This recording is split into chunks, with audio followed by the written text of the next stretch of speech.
नमस्कार प्रिय दर्शकों, हाजिर हूं मैं जन्म कुंडली में बनने वाले 9 ऐसे योगों को लेकर। ये योग बताते हैं कि जातक के जीवन काल में धन हानि की स्थिति बनेगी, अथवा जातक का धन नाश होगा, अथवा जातक धनहीन होगा। ये योग किन अवस्थाओं में बहुत ज्यादा नुकसानदेह हैं, किन भावों में ये योग बने तो जातक निसंदेह धनहीन होगा, और साथ ही साथ अगर ये योग जन्म कुंडली में है तो क्या उपाय करना चाहिए। इन सभी विषयों पर हम क्रमबद्ध तरीके से विचार करेंगे। प्रिय दर्शकों, हम सभी ज्योतिष के विद्यार्थी, वो सभी मेरे दर्शक जो नित्य मेरे इस चैनल पर केवल इसलिए आते हैं कि उन्हें ज्योतिष का ज्ञान हो सके, ऐसे सभी वो दर्शक, वो गृहिणी महिलाएं जो मेरे इस कार्यक्रम को देखती हैं और अपने घर में अपने पति, अपने बच्चों की जन्म कुंडली पर, खुद की कुंडली पर इन सूत्रों को आजमाती हैं, मैं उन सबके लिए पहले एक बात कहना चाहता हूं। अगर आप ज्योतिष के मेरे कार्यक्रमों को बहुत दिनों से देख रहे हैं, समझ रहे हैं, तो इसका मतलब कहीं ना कहीं बहुत हद तक आप ज्योतिष को समझने का प्रयत्न तो कर ही रहे हैं, आपकी ज्योतिष में दिलचस्पी है, तभी आप यहां पर हैं। अब अगर आप ज्योतिष को समझने का प्रयत्न कर रहे हैं तो सीधी सी बात है, आप ज्योतिष के विद्यार्थी हैं। तो अगर आप ज्योतिष के विद्यार्थी हैं तो एक विद्यार्थी केवल अच्छे सूत्रों को पढ़े, केवल राजयोगों को पढ़े, दुर्योगों को न पढ़े, तब भी उसे धोखा होगा, क्योंकि वो जन्म कुंडली में केवल राजयोग तो देख रहा है, दुर्योगों को नहीं देख रहा, दुर्योगों को नजरअंदाज कर रहा है, तो वो सही फलादेश कभी नहीं कर पाएगा। एक दूसरा, अगर आप जन्म कुंडली ऐसा देख रही हैं या देख रहे हैं, आपने अपने बच्चे की, अपने खुद की जन्म कुंडली में ये योग देखा, तो पहले पूरे कार्यक्रम को देखिए और समझिए ये किन भावों में दुर्योग विशेष नुकसानदेह हैं। फिर भी चलिए मान लिया कि मैंने जिन भावों में इन्हें बहुत ज्यादा कष्टदायी बताया, आपकी जन्म कुंडली में ये वहीं घटित हो रहे हैं, तब भी मेरा ऐसा मानना और ऐसा कहना है कि इसमें घबराने की कोई आवश्यकता नहीं। जैसे आप अपने राजयोगों को जानकर उन्हें प्राप्त करने के लिए विशेष प्रयत्न करते हैं, श्रेष्ठ प्रयत्न करते हैं, वैसे ही इन दुर्योगों से बचने के लिए भी आप उपाय करके अपने इष्ट की आराधना, अपने गुरु की आराधना, उनके सन्निधि में रहते हुए उनसे ज्ञान लेकर के इन कष्टों से आप बच भी सकते हैं। विशेषकर अगर आपको पता हो कि आपकी कुंडली में ही कोई ऐसा दुर्योग है जिसके चलते आप ये कष्ट देख रहे हैं, तो कहीं ना कहीं अपने आप को आप सांत्वना भी दे सकेंगे और साथ ही साथ अपने आप को बचाने का प्रयत्न भी से अवश्य करेंगे। तो इसलिए इन सूत्रों को जानना अत्यंत आवश्यक है। आज मैं आपको 9 ऐसे सूत्र बताने जा रहा हूं जिनके जन्म कुंडली में होने से जातक के जीवन काल में अवश्य धन हानि या धन नाश की स्थिति बनती है। अब चूंकि चर्चा धन से संबंधित है तो सीधी सी बात है, इसमें धन भाव तो सम्मिलित होगा ही। अब जब धन है तो धन के रखने का स्थान या धन के सुरक्षित होने का, जैसे धन का सुख, तो सीधी सी बात है धन का असली सुख तो ज्ञान में ही है, यानी जन्म कुंडली का पंचम भाव भी इसमें शामिल होगा। तो वहीं ये धन भोक्ता कौन, आप हैं, तो इसका मतलब लग्न भी इस सूत्र में सम्मिलित होगा। अब धन है तो जीवन में सुख होगा, तो इसका मतलब इस सूत्र में सुख भाव भी सम्मिलित होगा। अब जब नाश की बात चल रही है तो व्यय भाव भी सम्मिलित होगा, षष्ठ भाव भी सम्मिलित होगा, भाग्य भाव और कर्म भाव भी सम्मिलित होगा। तो आशा करता हूं कि आपने प्रारंभ में ही जान लिया होगा कि सूत्र किस प्रकार के होने वाले हैं। अब जबकि आपने जान लिया कि मूलतः सूत्र किस प्रकार के हैं, तो आइए मैं क्रमबद्ध तरीके से आपको इन सूत्रों को बता दूं और किन किन भावों में ये बनते हैं तो ये कितना प्रभावी होते हैं ये भी आपको बता दूं। तो सबसे पहला सूत्र कहता है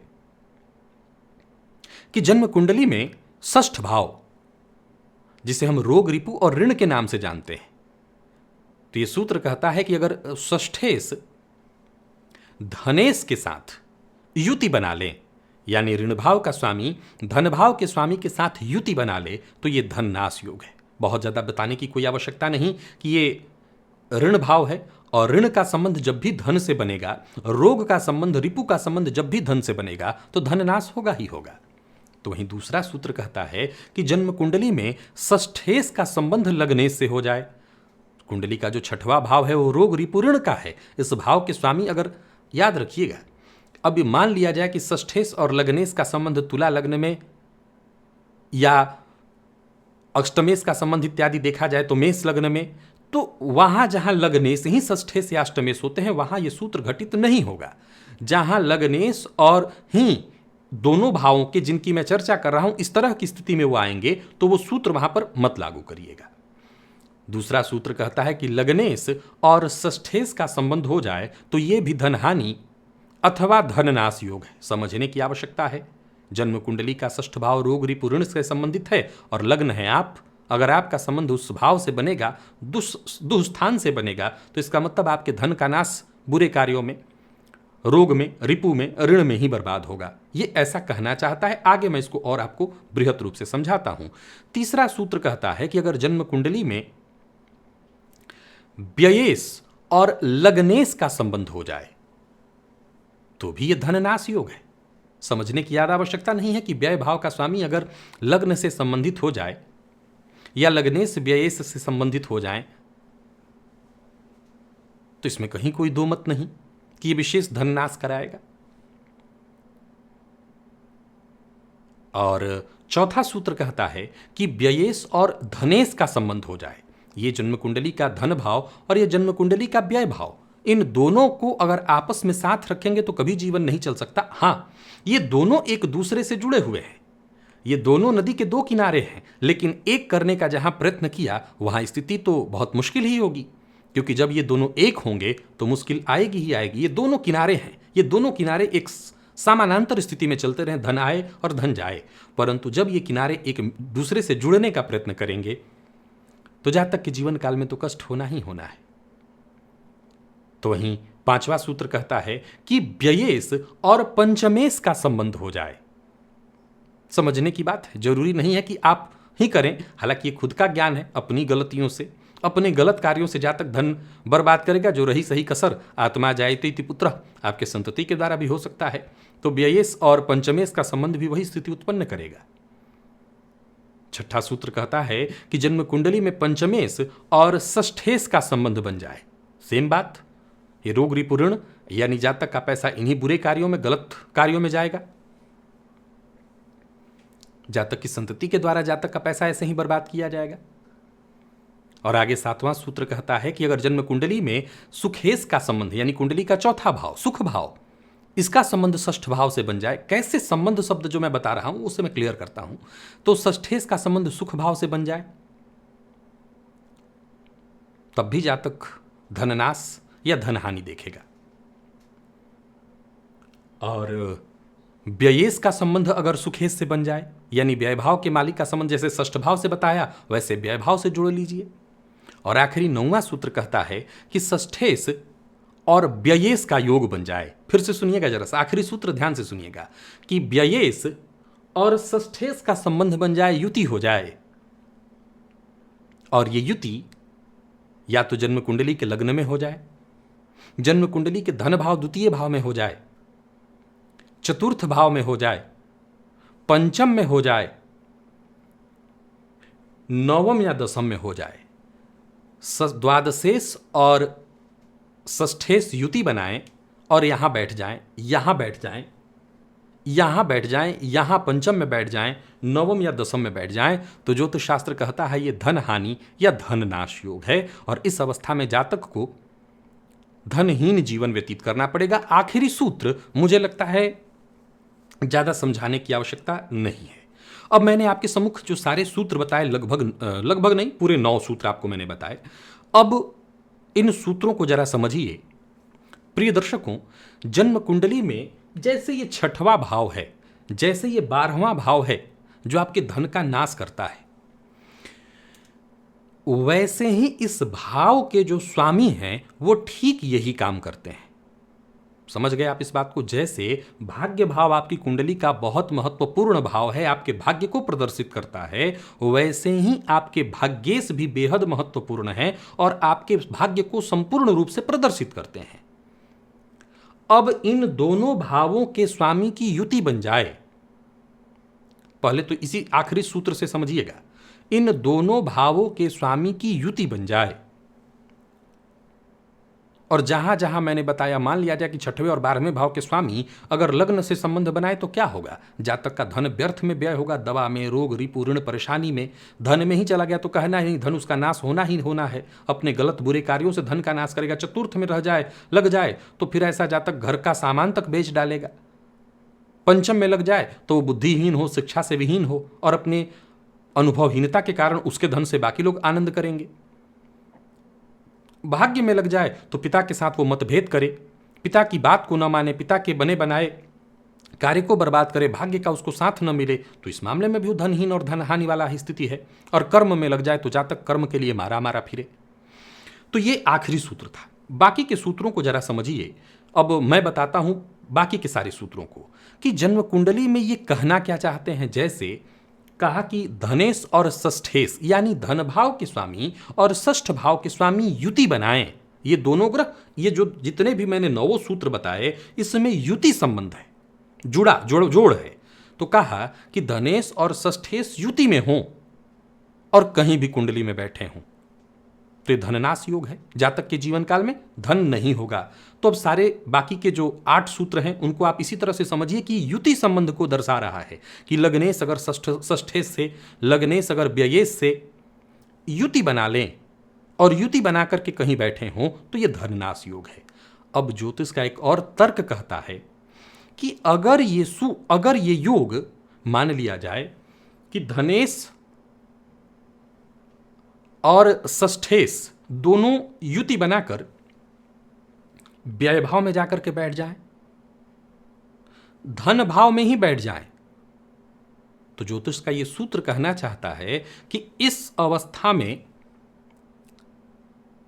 विशेषकर अगर धनेश और षष्ठेश युति बनाकर व्यय भाव में बैठेंगे तो 100% सूत्र घटित होगा, जातक अपने जीवन काल में धनहीन होगा। अगर धनेश और व्ययेश युति बनाकर धन भाव में बैठेंगे तो 3/3 यानी 100 में से 75 रुपए घटित होगा, 25 पैसे छोड़ दीजिए। क्यों? क्योंकि धनेश धन भाव में है तो उस भाव की वृद्धि तो जरूर करेंगे, यानी धन होगा, लेकिन धन का नाश होता रहेगा। तो ये 3/3 धन का नाश होगा। अब यही योग जन्म कुंडली के बाकी किसी भाव में बन जाए, 2 भाव तो आपने जान लिया, अब बाकी के 10 भाव में कहीं ये योग बन जाता है तो आधा प्रभाव रहेगा, यानी ऐसा जातक 50% धन नुकसान करने वाला होगा। अब आगे सुनिए। मान लिया जाए कि जन्म कुंडली में यही योग है, परंतु आपकी जन्म कुंडली में और भी बहुत सारे राजयोग हैं। मैंने जो सूत्र आपको 9 बताए, मान लीजिए आपकी जन्म कुंडली में एक ये सूत्र घटित हो रहा है, लेकिन आपकी जन्म कुंडली में 2, 4, 5, 6 राजयोग भी हैं, तो क्या होगा? तो निसंदेह ये धन हानि वाला सूत्र ऐसा नहीं कि काम करना बंद कर देगा, धन हानि कराएगा। लेकिन मान लिया जाए कि कहीं से धन की बारिश हो रही हो और उसी में कहीं से एक छोटा सा छिद्र खुला हुआ हो, नाला में निकल रहा हो, तो बारिश धन की हो रही है तो पता नहीं चलेगा अगर उसमें से एक छिद्र खुला हुआ हो तो। समझ गए आप बात को? अर्थात प्रबल राजयोग जन्म कुंडली में एक से अधिक हो तो ये सूत्र जो धनहानि या धनहीन के हैं, इससे ज़्यादा घबराने की आवश्यकता नहीं। वैसे ही ये योग बना तो है, यानी इन 2 भावों के स्वामी कहीं युति बनाए तो बैठे हैं, परंतु धन के कारक देव गुरु बृहस्पति से दृष्ट है। मान लिया जाए कि देव गुरु बृहस्पति ही ये दुर्योग बना रहे हैं, तब उस पर शुक्र अथवा बुध की दृष्टि, विशेष करके बुध की दृष्टि हो या शुक्र की दृष्टि हो या शुक्ल पक्ष के चंद्रमा की दृष्टि हो, तब भी इस दुर्योग में कमी आ जाएगी। अब मान लिया जाए कि कोई ऐसा है जिसकी कुंडली में 3-4 ऐसे दुर्योग लग गए हैं, जो मैंने अभी गिनाए 3 लग गए हैं, और राजयोग कम है, तो फिर आपके लिए दूसरा उपाय है। फिर आप जन्म कुंडली को छोड़ दीजिए और आपको प्राच्य ज्योतिष विज्ञान पर पिछले सप्ताह एक कार्यक्रम मैंने करके बताया था कि धन हानि की स्थिति बन रही है, तो आप श्रीयंत्र की आराधना किस विधि से करिए, क्या करना है और कैसे करना है। उस कार्यक्रम को जाकर के देख लीजिए, उस कार्यक्रम को समझ लीजिए, और भगवान ने चाहा तो उन उपायों को करके, उस उपाय को करके आप ये जो दुर्योग है जन्म कुंडली का, इससे निसंदेह बच सकेंगे। तो आशा करता हूं आज का ये जो कार्यक्रम मैंने आप सभी दर्शकों को दिखाया, बताया और समझाया, आपने इसे भली भांति समझा होगा और किसी भी तरह का भय आपके मन में नहीं आएगा, बल्कि जानकर इससे बचने का प्रयत्न करेंगे। और अगर जन्म कुंडली में ये दुर्योग कहीं ना कहीं बन रहा हो तो बस अपनी इष्ट साधना में लग जाएंगे। आज के लिए बस इतना है, इजाजत दीजिए, पुनः मुलाकात होगी। तब तक के लिए नमस्कार।